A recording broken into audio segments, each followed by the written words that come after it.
mes belles, contente de vous retrouver aujourd'hui 1er janvier 2021 pour cette nouvelle vidéo qui s'appelle Cap sur 2021 et qui fait suite à la vidéo d'hier Bilan 2020.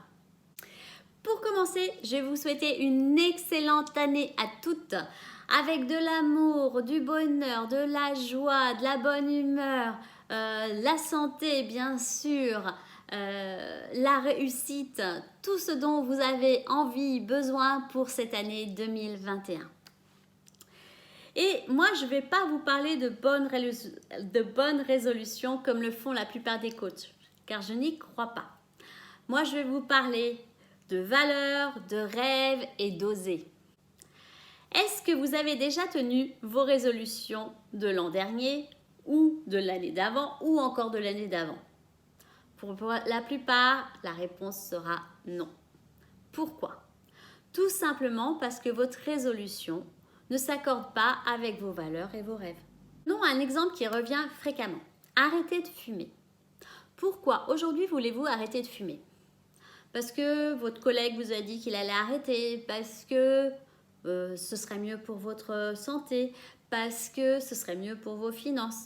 Toutes ces raisons sont bien sûr valables, mais vous le saviez déjà avant de commencer de fumer que ça ne serait pas bon pour votre santé. Vous saviez très bien que ce n'était pas bon pour vos finances. Ça ne nous a pas empêché d'y aller. Parce que vous aviez d'autres valeurs qui étaient comblées à ce moment-là. C'est-à-dire la convivialité, le lien, l'intégration d'un groupe, ce genre de choses. Et du coup, maintenant, c'est compliqué d'arrêter.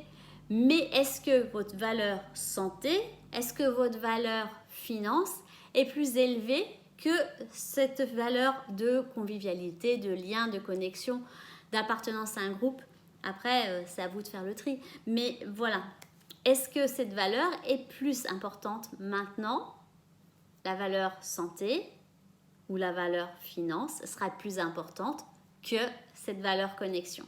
Si ce n'est pas le cas, ça ne sert à rien. Ça ne fonctionnera pas d'essayer d'arrêter de fumer. Par contre, si vous voulez arrêter de fumer et que on vient de vous annoncer que vous étiez enceinte, ou par exemple enceinte, voilà, votre valeur première sera sans doute la santé de votre enfant. Et donc du coup, vous sera très facile d'arrêter de fumer puisque la valeur santé sera supérieure à votre valeur connexion, etc. Est-ce que vous avez compris le système? Donc, cessez de vous fixer des résolutions que vous ne tiendrez pas parce qu'elles n'ont pas de bonnes raisons d'être là. Il faut mieux déterminer vos valeurs, déterminer vos rêves et en adéquation l'un avec l'autre, vos valeurs et vos rêves, déterminer un chemin qui vous fait vibrer et qui va vous permettre de effectivement vous fixer des objectifs que vous arriverez à tenir puisqu'il y aura un but qui vous fait rêver, qui vous donne envie. Sachez qu'il n'y a pas de bonnes et de mauvaises valeurs. Il n'y a pas de bons rêves et de mauvais rêves. Le principal, c'est que ce soit vos valeurs et que ce soit vos rêves. Donc, je vais vous demander de faire une liste de 50 à 100 choses que vous aimeriez faire avant de mourir. Vous avez du temps justement pour les faire et puis vous avez le temps pour le compléter. Mais commencez à faire cette liste. Une cinquantaine de choses, ce sera très bien pour commencer.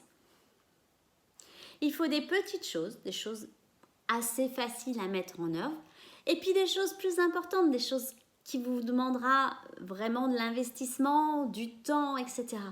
Mais commencez aussi par des petites choses, des choses que vous pourriez mettre en œuvre rapidement le week-end prochain par exemple ou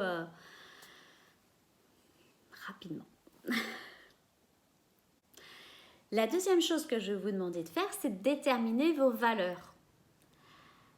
C'est vrai que ce n'est pas facile à déterminer tout seul. Ce sont vos importances, c'est ce qui est très important dans votre vie. Ce que vous ne pourriez pas enlever de votre vie. Ce qui vous fait vibrer au quotidien. C'est vrai que ce n'est pas évident à faire tout seul. Si vous voulez, vous pouvez revenir vers moi pour qu'on envisage une séance où on puisse déterminer vos valeurs. Est-ce que vous avez pu faire l'exercice que je vous avais donné hier? Donc à savoir le cercle avec 8 parts si vous n'avez pas d'enfants, 9 parts si vous avez des enfants. Et ces 8 ou 9 parts correspondent à vos domaines de vie. Je vous les redonne vite fait au cas où vous n'auriez pas fait l'exercice. Donc les domaines de vie sont la santé physique et mentale, le couple ou le célibat, la famille, amis proches, les enfants, l'environnement. L'environnement, c'est votre lieu de vie et vos relations humaines qui ne sont pas proches. La carrière, le loisir, les finances et le dev personnel, le développement personnel. À savoir qu'on met là-dedans tout ce qui est formation, contribution au monde, spiritualité. Et pour chaque secteur, pour chaque domaine de vie, les noter entre 0 et 10 en partant de votre idéal. Donc déterminez votre idéal et là, notez votre secteur de vie entre 0 et 10 par rapport à votre idéal. Avec cet exercice, vous avez pu mettre à jour les domaines qui vont bien et éventuellement les domaines qui vont plutôt moins bien. Donc pour les domaines entre 8 et 10, vous êtes en bonne voie, c'est-à-dire que vous gérez bien ces domaines et qu'il vous suffit, entre guillemets, d'entretenir. Ce n'est pas toujours forcément facile d'entretenir, mais vous maîtrisez la chose, vous savez comment faire. Pour les domaines où vous avez 5, 6 ou 7, il est nécessaire de commencer à se pencher sur le domaine pour remonter la barre, pour améliorer les choses, pour repasser au-dessus des 8 ou au niveau du 8. Et donc pour ça, je vais vous demander de trouver 3 possibilités que vous voyez comme ça pour améliorer les choses et aller vers votre idéal. Et pour les domaines en dessous de 5, c'est que les difficultés sont quand même importantes et que là, il faut vraiment faire quelque chose. Et même s'il n'y en a qu'un domaine où vous êtes en dessous de 5, il faut faire quelque chose parce qu'il peut vous pourrir la vie. C'est le cas de le dire. Un domaine, par exemple, le couple qui est en dessous de 5, ça peut vraiment vous pourrir la vie sur d'autres domaines.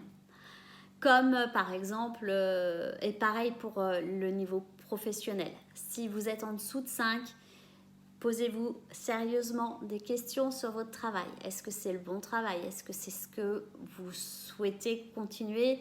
Ou est-ce que le travail vous convient, mais c'est l'environnement du travail qui ne va pas? À voir, mais il est nécessaire de faire quelque chose parce qu'il pourrait vraiment vous pourrir la vie.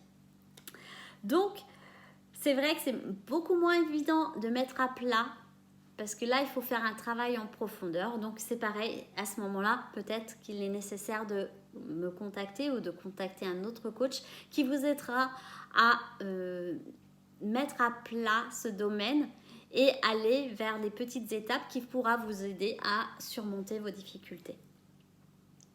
Donc, mon conseil pour 2021, c'est de réaliser vos rêves. Même s'ils ne vous semblent pas incroyables, même si c'est des choses qui sont relativement simples à réaliser. Mais ça va faire remonter votre estime, votre enthousiasme, votre confiance. Donc, fixez-vous au moins 3 objectifs à réaliser avant fin juin 2021. Et chaque jour, faites un petit pas vers ce rêve. Il faut oser rêver. Tout est possible. Allez-y doucement, mais sûrement. Allez, je vous souhaite une très belle journée, une très belle année de nouveau.